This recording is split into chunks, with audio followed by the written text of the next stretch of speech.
الشيطان اللعين الرجيم بسم الله الرحمن الرحيم الحمد لله والصلاة على أهلها أما بعد قال إمام رضا عليه الصلاة والسلام من قرأ في شهر رمضان آية من كتاب الله عز وجل كان كمن ختم القرآن في غيره من الشهور. السلام علیکم ورحمۃ اللہ وبرکاتہ.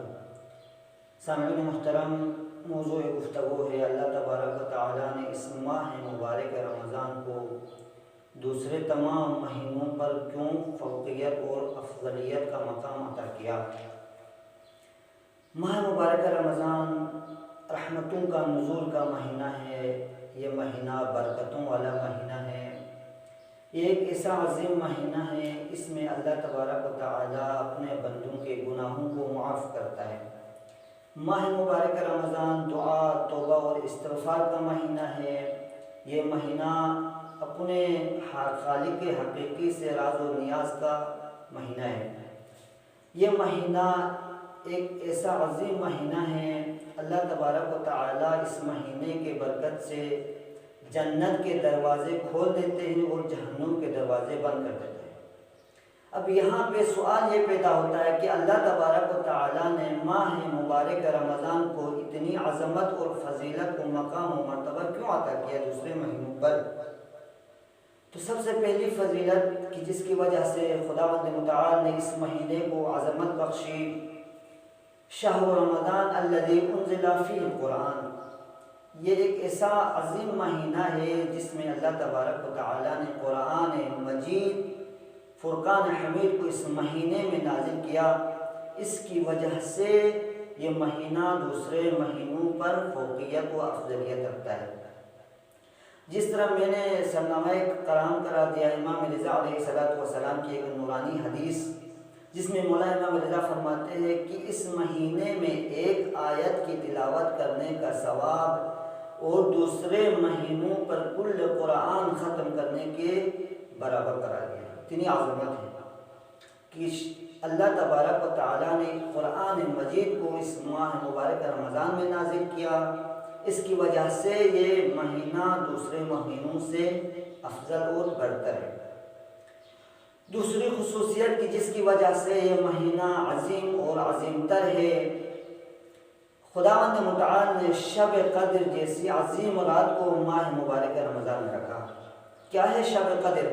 خود خداوند متعال قرآن مجید میں فرماتے ہیں کہ انا انزلناہ فی لیلۃ القدر، میں نے اس قرآن کو لیلۃ القدر میں نازل کیا. اور تعجبانہ انداز میں فرماتے ہیں وما ادراک ما لیلۃ القدر، تو کیا جانے لیلۃ القدر کیا ہے؟ لیلۃ القدر خیر من الف شہر. اللہ اکبر. اس مہینے کی عظمت کے لیے یہی جملہ کافی ہے کہ شب قدر کی ایک رات کا اعمال اور 1000 مہینوں کے اعمال سے بھی افضل اور برتر قرار دیا. اس وجہ سے یہ مہینہ دوسرے مہینوں پر فوقیت رکھتا ہے. تیسری بڑی خصوصیت کی جس کی وجہ سے یہ مہینہ عظیم اور عظیم تر ہوا، شہر دعیتم فیہ الی ضیافت اللہ. خطبہ شعبانیہ میں رسول مکرم اسلام فرماتے ہیں کہ یہ مہینہ اس لیے عظیم ہے کہ خداوند تبارک و تعالیٰ نے اپنے بندوں کے لیے مہمانی کر مدعو کیا. خداوند تبارک و تعالیٰ کے ہاں مہمانی کے لیے مدعو و دعوت دی گئی ہے. کیا یہ فضیلت کم ہے؟ ایک دن، 2 دن، 1 ہفتہ نہیں، 2 ہفتہ نہیں، بلکہ پورا مہینہ خدا کے ہاں دعوت ہے. اس سے انسانوں کے لیے کیا فائدہ ہوتے ہیں؟ پروردگار عالم اس دعوت کے ذریعے اپنے بندوں کے لیے چند تحائف عطا کرتا ہے، خالی ہاتھ نہیں لوٹاتا. سب سے پہلا تحفہ جو پروردگار عالم کی طرف سے اپنے روزہ داروں کے لیے عطا کیا جانے والا تحفہ کیا ہے؟ انفاسکم فیہ تسبیح. انسان جو سانس لیتا ہے اس مہینے میں، اس کو تسبیح پروردگار انجام دینے کا اجر اور ثواب اس انسان کے نامہ اعمال میں لکھا جاتا ہے.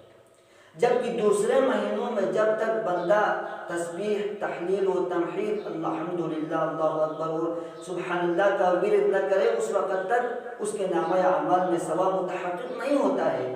مگر اس مہینے میں انسان سانس لے تب اس کے نامہ اعمال پر ثواب متحقق ہوتا ہے. کیا یہ فضیلت کم ہے؟ دوسرا بڑا تحفہ جو پروردگار عالم کی طرف سے اس مہینے میں اپنے مومنین اور روزہ داروں کے لیے عطا کیا کیا ہے؟ دعاؤکم فیہ مستجاب، آپ جو بھی دعا کرے خداوند تبارک و تعالیٰ کی دعاؤں کو مستجاب کرتا ہے۔ اور تیسرا تحفہ وعملکم فیہ مقبول، آپ جو بھی عمل خیر انجام دے پروردگار عالم اس مہینے کی برکت سے قبول کرتا ہے۔